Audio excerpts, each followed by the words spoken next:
Avez-vous tellement perdu le sens qu'après avoir commencé par l'esprit, vous finissiez maintenant par la chair? Galates 3:3. C'est nous qui sommes la vraie circoncision, nous qui servons Dieu en esprit, qui nous glorifions en Jésus-Christ, et qui ne mettons point notre confiance en la chair. Ce n'est pas que je ne puisse aussi me glorifier en la chair, Philippiens 3:4. La chair est le terme qu'emploie l'Écriture pour désigner notre nature déchue, soit le corps, soit l'âme.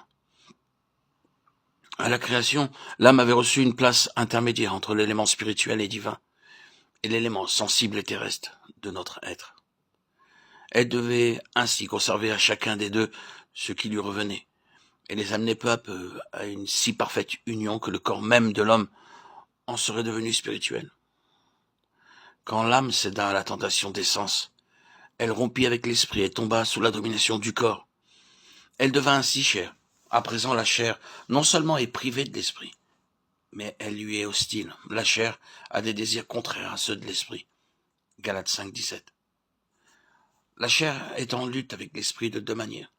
Tout d'abord, en péchant contre la loi de Dieu, mais aussi en cherchant à servir Dieu, à faire sa volonté.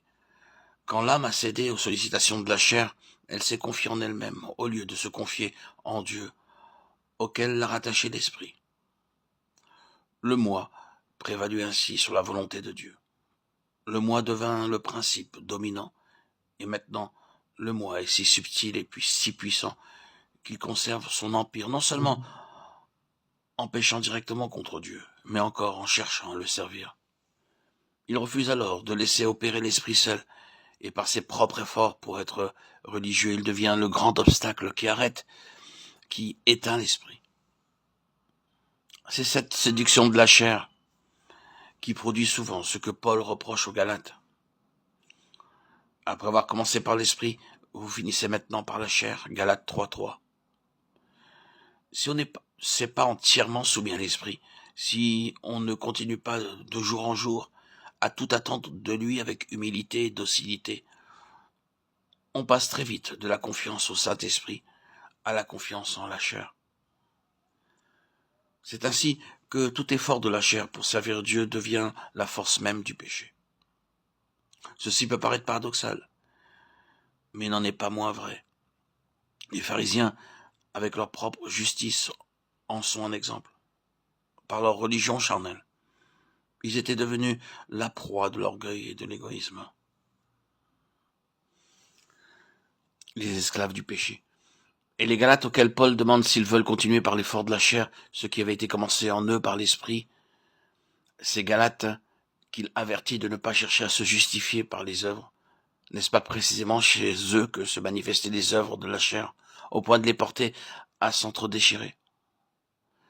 Pour retenir les âmes dans la servitude, Satan ne saurait trouver de meilleur artifice qu'une religion selon la chair. Il sait que jamais la chair ne pourra plaire à Dieu, ni vaincre le péché.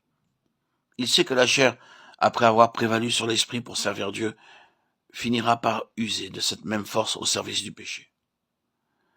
Ce n'est que si l'esprit anime réellement de sa vie le culte rendu à Dieu qu'il opère en nous l'obéissance pratique.